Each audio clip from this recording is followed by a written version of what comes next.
They kicked me out of the family like I was a tenant overstaying my welcome. No warning, no talk, just a group message. We've all agreed it's best that you move out. From my parents, my aunt, my uncle, even my baby cousin. My own mother didn't even bother to type a separate message. Then came a thumbs up emoji from my aunt like this was some kind of joke. I stared at it in silence. They didn't even ask if I had somewhere to go. They just decided I didn't belong. And in that moment, I realized I never truly did. So I replied, "Understood. I'll move out and I'll be moving my name off the family fund too." They didn't respond. Not that night. Not the next day. But later, when I shut down the fund they all relied on, when they realized I was the legal account holder, when the credit cards stopped working, when the donations dried up, when the invitations to the art world stopped coming, then they called. I didn't answer. Because if they think they can throw me out like trash but still keep everything I built in their name, they don't know me at all. I'm Saffron. For years I stayed silent while they used my money, my name, my work, then turned around and called me ungrateful for wanting boundaries. But this time, they crossed a line they can't uncross. And if you've ever been betrayed by the people who were supposed to protect you, you're not alone. Before I share everything, just say, listening in the comments, or let me know where you're watching from. I want to know you're here with me. Sometimes even the smallest connection makes a story feel heard. And if this story hits close to your heart, hit the subscribe button. It helps me share more truths that deserve a voice. Thank you. Now let me tell you exactly what happened. They call me a curator, a business owner, a success. But what they don't call me, what no one dares to say aloud, is the glue that keeps this fractured family from splintering apart completely. My name is Saffron Everly. I'm 26. I manage a small gallery tucked between antique bookstores and magnolia-lined sidewalks in Charleston, South Carolina. My days are a quiet dance between gilded frames, auction invoices, and the kind of buyers who sip espresso while deciding whether to spend 5 or 50 grand on a 19th century landscape. Last weekend, a longtime client asked if I was excited for the winter exhibition. I smiled, small, controlled, practiced. I didn't tell her I had just transferred $1,200 to cover mom's insulin and hospital fees again, that I had skipped groceries for the week, that no one had even asked if I was doing okay. Because in my family, you don't ask the foundation if it's cracking. You just keep building on it. 5 years ago, everything changed. It was close to midnight when I got the call. Dad's voice, thin and cracking like static, came through from the parking lot of St. Jude's ER. "Juniper's in the hospital," he said. "She passed out. They think it's alcohol poisoning." "Saffron, do you have anything?" "Your mom and we don't have anything." "Juniper." "My little sister. Brighter than all of us put together, but always burning a little too fast. She had no insurance. Neither did my parents."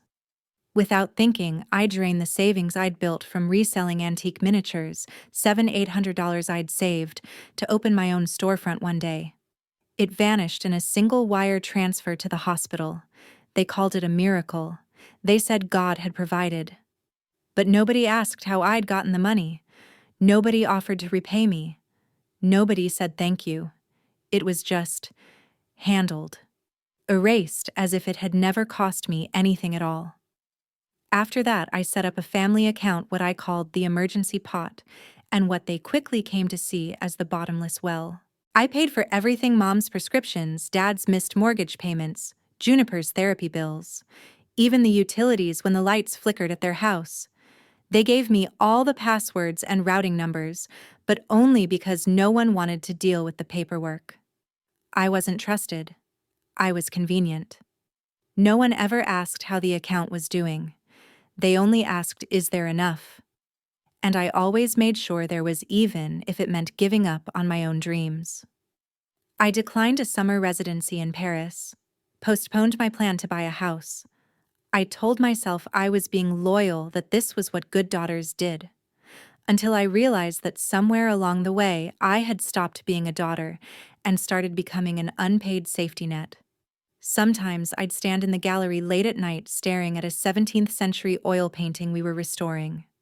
The canvas had begun to crack, the varnish separating in places, peeling away from the frame. I always wondered if it hurt the painting, that strain of holding everything together. I'm their miracle. That's what they say. But sometimes I wonder if they even believe I'm real.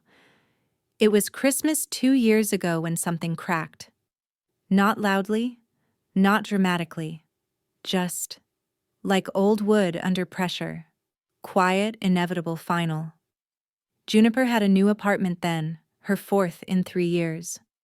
I had already paid her rent for the last 3 months, quietly and without a word. That evening, the family gathered in her living room, where twinkling lights looped carelessly around furniture I didn't recognize. Online, Juniper had posted a photo of her space with the caption, "Built this with love and big sister magic." She tagged me like a stamp of gratitude. Offline, she pulled me into the kitchen and asked if I'd be willing to pay for a vintage dining set she'd seen, $200. "It'll complete the vibe," she said. I smiled gently and told her I can't swing that right now, Junie. Her expression changed instantly. "You always make me feel like a burden," she snapped. "Like I have to beg for every bit of dignity. You have no idea what I'm dealing with." I said nothing, because what could I say that she'd actually hear? The next day, Dad texted me a long message laced with that quiet kind of guilt he'd perfected over the years. "You have to understand Juniper's healing. She's trying. You've always had it easier than her. We need to support each other, not keep score." I read the text 5 times, then 10. I kept waiting for someone to ask how I was healing, if I was okay, if carrying everyone's weight hadn't bent my spine to the point of breaking. But that question never came. That night, I opened my laptop and created a new spreadsheet. Not for work, for myself. I began tracking every expense I'd covered for the family. I downloaded emails, saved bank statements, took screenshots of payment confirmations. Not to throw it in their faces, just to remind myself I wasn't imagining the exhaustion. That I wasn't crazy for feeling drained when no one else even noticed. It became my nighttime ritual. After dinner, I'd open that document and record whatever bill I'd paid that day. $138 for Clara's insulin, $270 for Juniper's therapy, $89 for a gas bill Dad forgot to mention. I didn't need a diary. I had proof of my existence right there in dollar signs.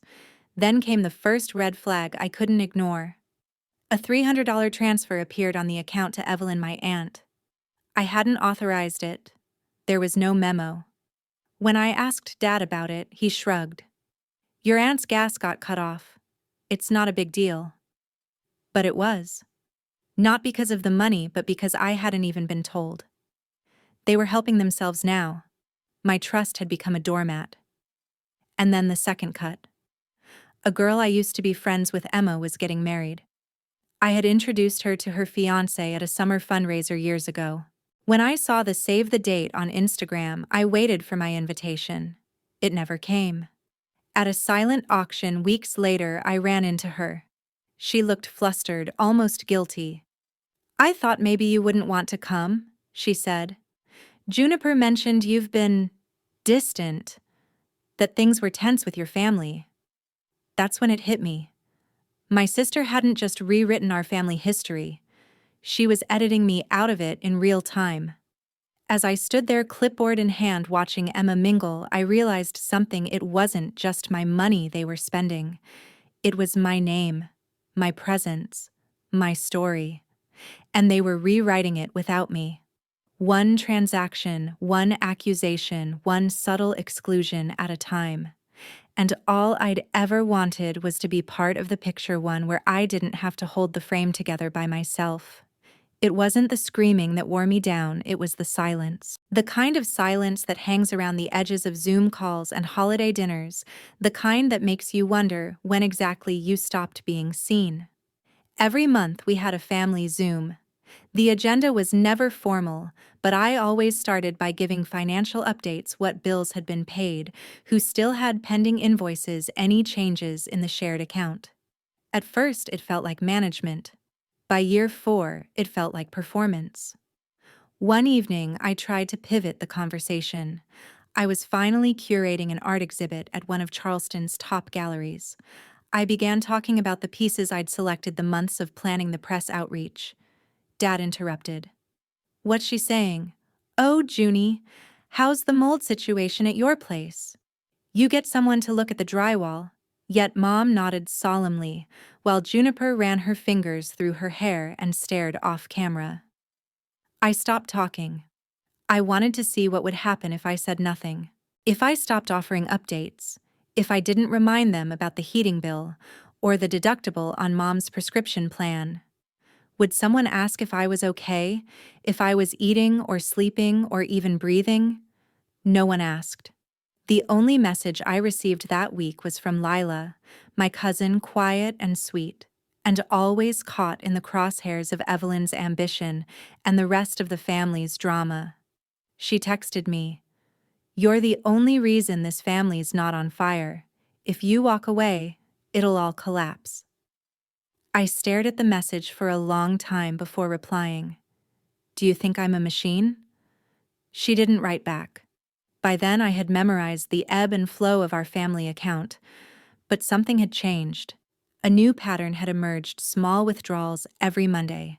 $150 here, $175 there, no documentation, no request. I tracked the IP logins, all from Dad's phone. I confronted him. "Did you take money from the fund?" He didn't flinch. "I needed gas. Picked up a few groceries." "You're really going to nickel and dime me, Saffron, after everything I've done." What he meant was, after everything I had done and he had gotten credit for. I scrolled through the spreadsheet that night. $62,000 over 4 years.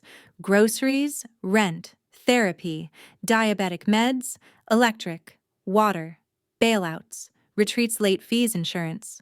It wasn't a financial log. It was a biography, my entire adult life measured in sacrifice. 1 week later, I got the email. Subject line: "For my healing," from Juniper. She wanted $200 to attend an artistic trauma release retreat in Santa Fe. 10 days of sound baths and clay work. She claimed it would break the generational patterns she had inherited. At the bottom, she wrote, "I know you'll understand.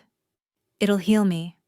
And it'll help you be the good sister you always want to be." I read the message once, then twice. Then I closed my laptop and sat in the dark for an hour. I didn't cry. Not because it didn't hurt, but because some wounds are too familiar to draw blood. In the days that followed, everything got quieter, but not in the peaceful kind of way. Something was building in the spaces between texts and calls, in the awkward pauses during Zoom meetings where I was suddenly optional background noise to Juniper's latest therapy updates or Evelyn's passive-aggressive commentary about boundary setting.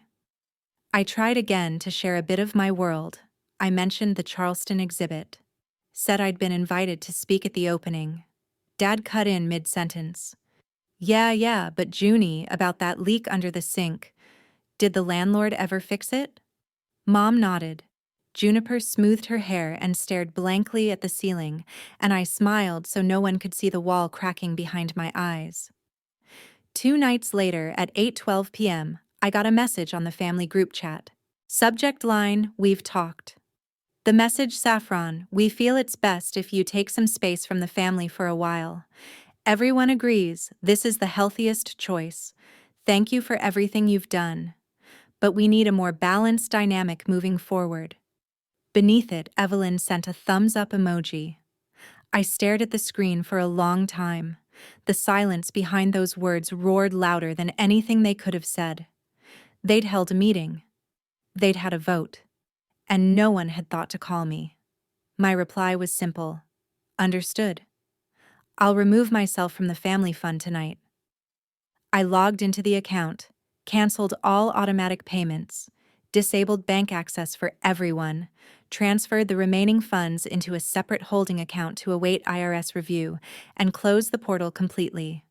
Then I sat on the couch in my gallery's back office and printed 3 months of statements. The clock said 3:11 a.m. when the phone started buzzing.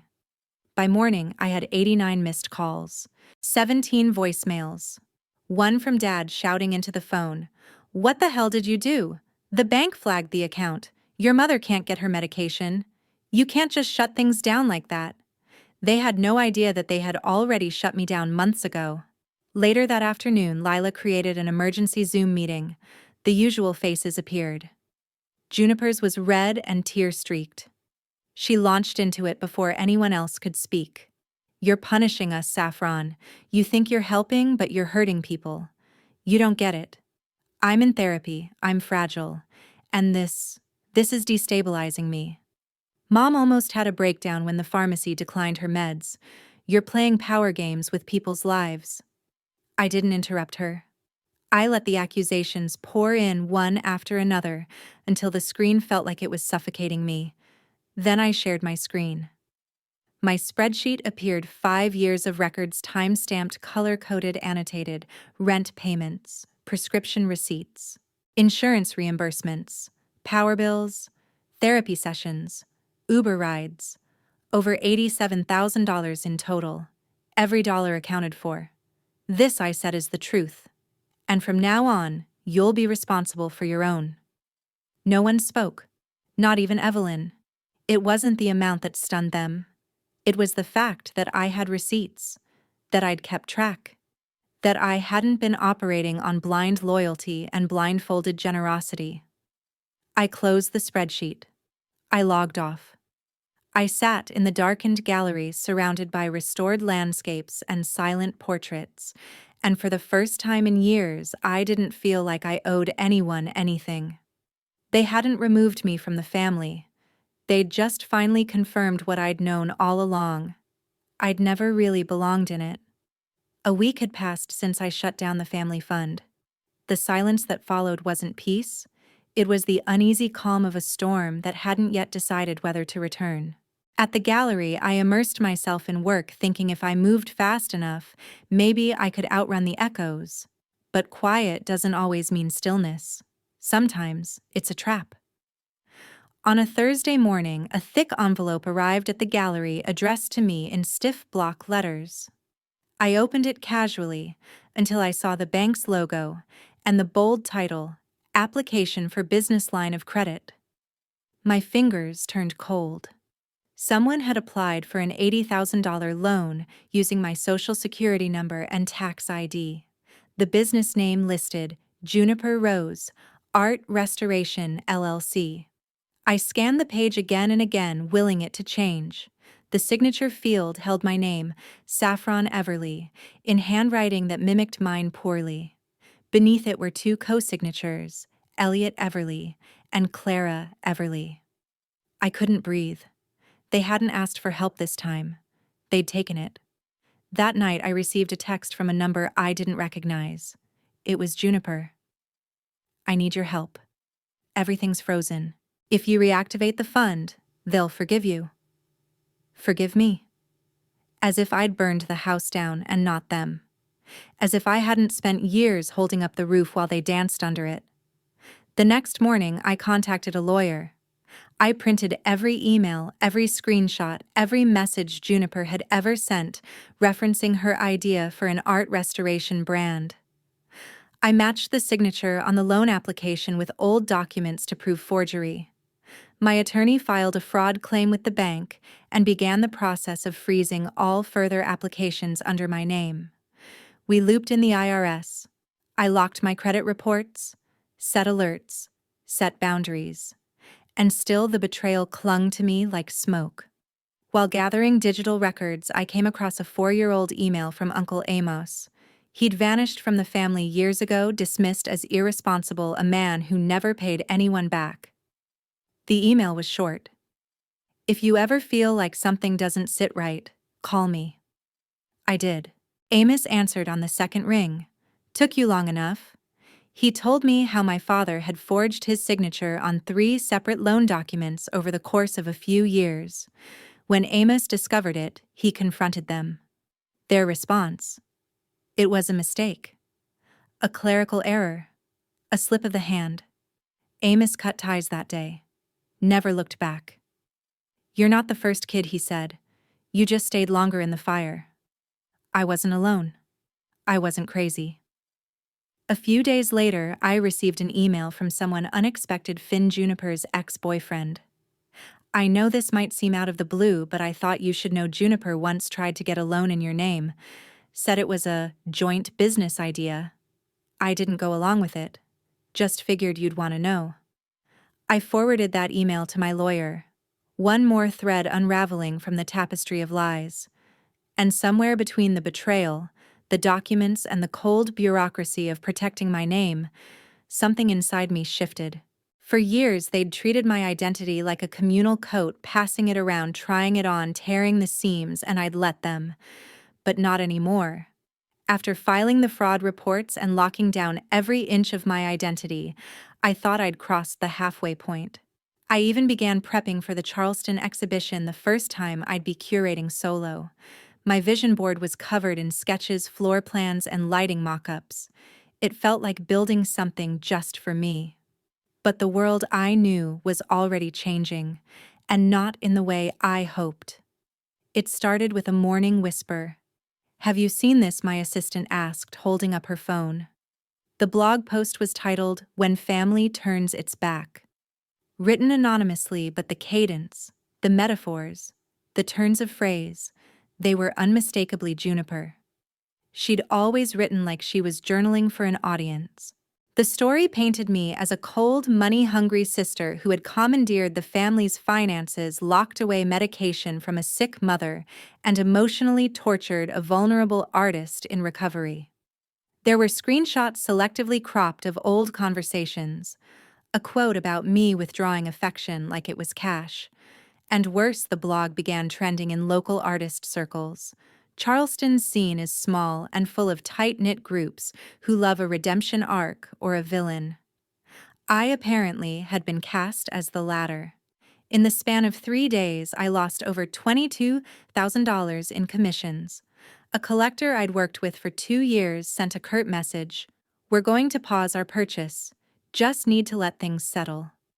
Another gallery pulled out of our planned summer show, citing recent press and a desire to remain neutral. I tried to ignore it, tried to let the numbers in my savings console me. But it wasn't just money. It was years of building credibility crumbling under a narrative I hadn't even been invited to defend. Then came the uninvited guest. My mother appeared at the gallery during our Friday walk-in hours, dressed in her pale blue shawl, the one she wore to hospital visits. Her eyes welled up before she even stepped inside. "I just want my daughter back," she whispered loud enough for customers to hear. "I don't understand why she's doing this. I need my medicine." A client browsing near the abstract display looked up, then quickly back down. Later that evening, I saw the post on a neighborhood forum. "Visited a gallery today. Witnessed something heartbreaking. A mother begging her daughter for kindness. Some people really do change once money's involved." No one had asked me what really happened. Then another blow, this one through email. A collector I respected forwarded me a message from my father. It was short and deliberate. "I worry Saffron's making decisions from a place of pain. Maybe you could talk to her. Help guide her home. Guide me home." As if I were a child who had wandered off instead of a woman who had finally found the exit. I didn't respond. Instead, I continued my work. Quietly, methodically, and more alone than I had ever been in my life. By the following week, my name had been quietly removed from the invite list for the Charleston Arts Guild's annual showcase. A committee member sent me a generic apology, just trying to avoid unnecessary attention. I sat alone in the gallery that afternoon. The old oil painting I'd been restoring hung on the far wall, its layers of varnish slowly flaking away, exposing something more vulnerable underneath. And I thought, it doesn't matter what's true. People don't want the truth. They want a story they can stomach. And I was done being their story. I thought I had already reached the bottom. That the lies, the theft, the public humiliation, all of it had already bled me dry. But then the envelope came. Heavy cardstock. A law firm's name I didn't recognize, embossed in gold. Inside a formal demand letter. Dated and signed by the attorneys representing Aunt Evelyn, the letter claimed I had misappropriated communal funds and demanded $63,500 in restitution. They called it a breach of informal fiduciary duty, referencing the lack of formal registration for the family fund. They cited my unilateral action in dissolving a shared financial account without the expressed consent of all parties involved. I sat there in my tiny kitchen holding that letter with both hands while the kettle screamed behind me. The language was cold, almost mathematical in its precision. It accused me of weaponizing trust. It accused me of betrayal. The final paragraph laid it bare: if I failed to comply within 14 days, they would initiate public litigation in Charleston County Court. 3 days later, a sidebar blurb appeared in the Charleston Arts Gazette: financial dispute surfaces in prominent local family. No names, but the phrasing made it clear who they meant: curator of multiple well-known exhibitions, restoration specialist, known for reviving Renaissance-era pieces. That was me. And just when I thought it couldn't cut deeper, Juniper called. A number I didn't recognize flashed across my screen. Her voice on the other end was brittle. "I'm sorry, Saffron. I know we went too far. But I don't have anywhere to go. I'm being evicted. Can you spot me first month's rent?" I stared out the window. My basil plant had died. It used to thrive in the morning sun. "Is this an apology," I asked, "or a financial request?" She didn't answer. The line clicked dead. Later that night, a message from Lila came. "Just one line, I believe you. But if I say it aloud, my mom will cut me off." "I'm sorry." I didn't respond. Not because I didn't care, but because I finally understood. It wasn't that no one believed me. It was that they couldn't afford to. I stopped sleeping. I lost weight without trying. My heart would spike any time my phone rang. One night, I sat in the studio with a canvas I'd never been able to let go of. A forgotten piece I had restored years ago in Vienna. It depicted a woman locked inside a cage shaped like a picture frame, her hands pressed flat against the bars. She wasn't screaming. She was silent, composed. I had always thought the cage was built by others, but I saw it now. She had built it herself. For fear of being misunderstood. For fear of not being loved. So had I. The next morning, I didn't wait for the kettle to boil. I didn't open my inbox or scroll through social media. I went to my files. I opened every folder, every record, and I began to build something. Not a lawsuit, not a threat, a gallery. I called my lawyer. I asked if we could host a press briefing. Not in a courtroom, in my studio. Like an exhibit. One installation, only the truth. We sent out invitations. I included the names of every collector who'd backed out, every gallery who'd paused, every journalist who had quietly reposted the blog stories without verifying their source. They came, some reluctantly, some with curiosity painted all over their faces. I didn't stand at a podium.